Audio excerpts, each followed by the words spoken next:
یہ آپ کو فیصلہ کرنا ہے۔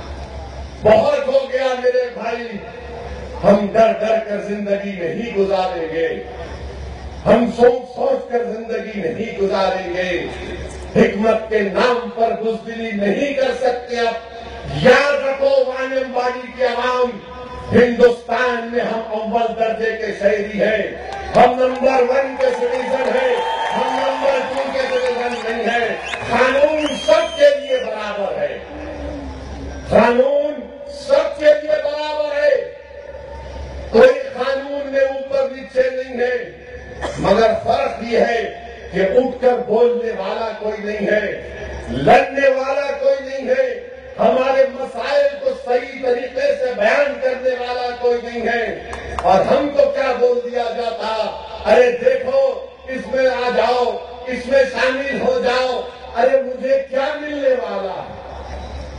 سیڑھی کے نشان پر سیڑھی پہ چڑھ کے تو میں اوپر جا سکتا ہوں، مگر کیا کوئی غریب اوپر جائے گا؟ کیا کوئی غریب کا بچہ اوپر جائے گا؟ کیا کوئی ہمارے محلوں میں روڈ پڑے گی، پانی کی لائن آئے گی؟ مگر کچھ نہیں ہوگا۔ ہم سے بار بار یہ کہا گیا کہ دیکھو تم اپنے آپ کو لیڈر مت سمجھو، یہ تمہارے لیڈر ہے، تم ان کی غلامی کرتے رہو، تم کو بھیک میں کچھ مل جائے گی، تم خوش رہنا۔ میں آپ سے کہہ رہا ہوں کہ ہم غلامی اللہ کی کریں گے، ہم بھیک اس کی اس سے مانگیں گے، یہ سیاسی لیڈروں سے نہیں مانگیں گے۔ اس لیے میرے بھائی کہ ڈیموکریسی ہے، ڈیموکریسی میں بھیک نہیں چاہیے، مسلم اقلیت کو اس کا رائٹ ملنا چاہیے، اور رائٹ لینا ہے تو تامل ناڈو کی اسمبلی میں ہمارے بھائی وکیل کو کامیاب کر کے لیا۔ جس دن ہمارا بھائی کامیاب ہو کر تامل ناڈو کی اسمبلی میں جائے گا تو وہ آپ کی زبان میں بولے گا۔ میں آج بہت دیر تک وانیم باڑی کے مختلف علاقے جات میں دورہ کرتا رہا۔ بیٹھ جاؤ، یہ مجلس کا جلسہ ہے کہ دوسری پارٹیوں کی طرح کھڑے رہے ہوں کرتے رہے۔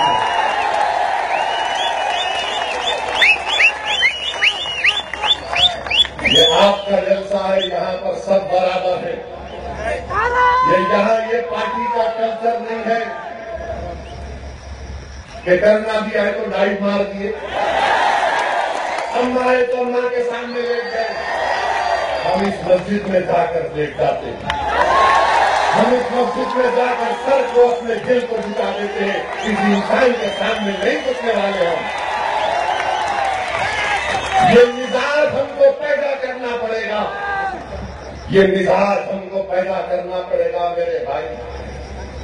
آپ کی آنکھوں میں امید ہے، آپ کے نوجوانوں کی آنکھوں میں آنسو ہے، ہر ماں کے سینے میں ایک چبھن ہے، ایک جلن ہے کہ میرے بچوں کا کیا ہوگا۔ میرے بھائی، میرے عزیز دوستوں، میرے بزرگوں، ان امیدوں کو، ان خوابوں کو ہم کو پورا کرنا ہے۔ اور ہم کیسے پورا کر سکتے ہیں؟ جب ہمارے پاس ہماری سیاسی آواز ہوگی، پولیٹیکل وائس ہوگی، انڈیپینڈنٹ پولیٹیکل وائس ہوگی، تو ہم جا کر اپنے مسائل کو حل کر سکتے ہیں۔ آپ کے دل میں سوال پیدا ہوگا کہ اگر ایک ایم ایل اے مجلس کا کامیاب ہوگا وکیل تو تامل ناڈو کے اسمبلی میں جا کر کیا کرے گا؟ میرے بھائی، میرے بزرگوں، میری عزت دار ماں اور بہنوں، میں بڑے ہی انکساری کے ساتھ، ہیومینٹی کے ساتھ، ماڈسٹی کے ساتھ آپ سے کہہ رہا ہوں، میں بھی پارلیمنٹ میں ایک ہوں، مگر B J P R S S کی نیند حرام کر کے رکھا ہے۔ میں ایک ہی ہوں، اس لیے ہم ایک کو ماننے والے ہیں، ہم ہزاروں کو نہیں مانتے، ایک کو مانتے نہیں، ماننے کافی ہے۔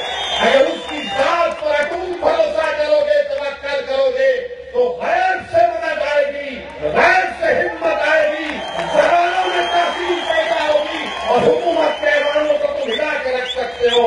سوال کیا ہے کہ کیا ہمارے دلوں میں بات کر دے یا نہیں؟ اگر آج وہ اعتماد اور بھروسہ پیدا ہو جائے گا تو یقیناً انشاءاللہ تعالی ہم اپنے مسائل کو جمہوریت میں حل کر سکتے ہیں۔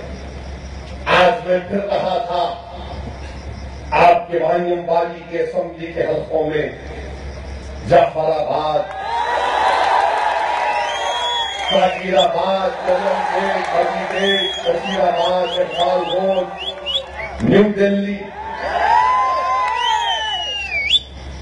اور یہاں پر جو آپ کا جلسہ ہو رہا نادی ٹیک میں، ندی ٹیک میں، میں آپ سے ایک بات پوچھنا چاہ رہا ہوں۔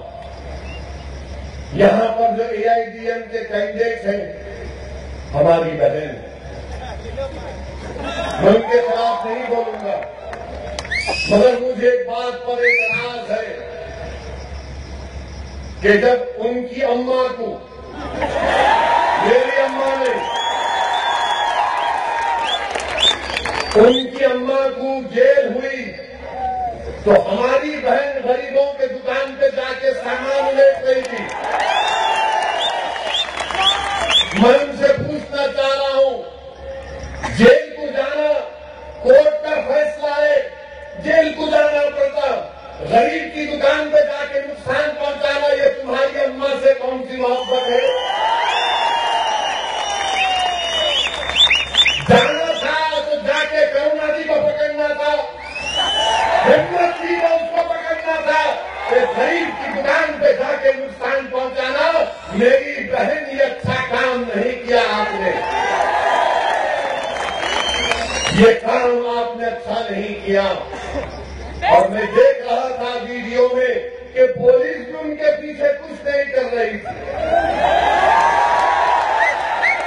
اگر مانی باڑی کا کوئی بچہ جا کر گلا پکڑتا تو پولیس آ جاتی، اس کو پکڑ کر لے کر چلے جاتی، جیل میں ڈال دیتی۔ اور جب بات جیل کی آئی، میرے بھائی سنیے، پارلیمنٹ میں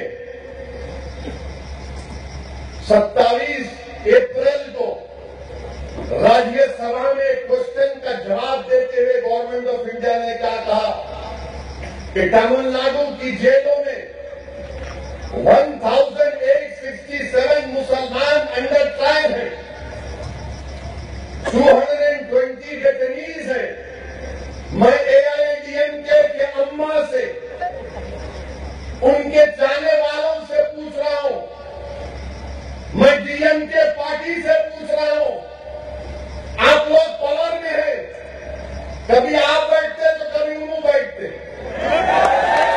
5 سال انہوں بیٹھے تو 5 سال انہوں بیٹھتے، یہ دونوں بیٹھ کے میچ فکسنگ کر لیے، 5 ایئرز می 5 ایئرز یو۔ آپ کے 5 سال میں کیا ہوا؟ 1867 Muslims as under trials, 220 Muslims as detainees۔ میں AIDM سے پوچھنا چاہ رہا ہوں کہ کیا یہ آپ کی محبت ہے؟ اگر ہماری بہن AIDM کی کینڈیڈیٹ جا کر جیل کے سامنے بولتی کہ میرے بچوں کو چھوڑو، میرے بھائی کو چھوڑو، میرے بیٹے کو چھوڑو، تو میں بیٹا بہت اچھا کروں گے، مگر اماں جیل کو گئے تو بچوں کی فکر نہیں ہے۔ ہمارے اتنے بچے جیل میں ہیں، یہ راجیہ سبھا میں جواب دیا گیا۔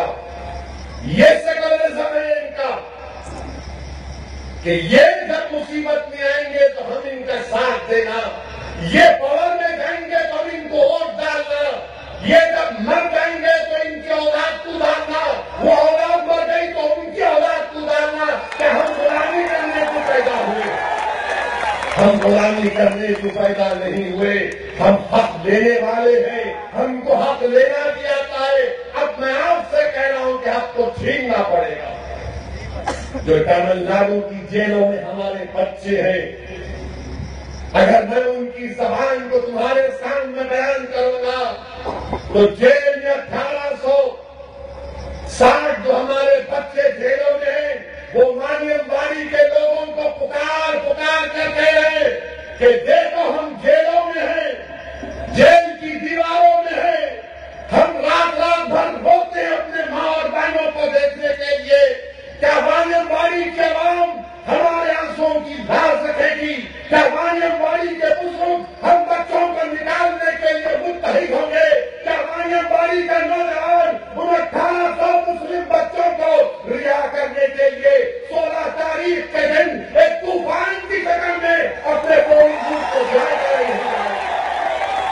ان جیلوں سے آواز آ رہی ہے، یاد رکھو، ان تامل ناڈو کے جیلوں سے آواز آ رہی ہے۔ وہ بے قصور بچے پکار پکار کر تم سے کہہ رہے ہیں، اگر تمہارے پاس سینہ ہے، اگر تمہارے پاس ایک دھڑکتا ہوا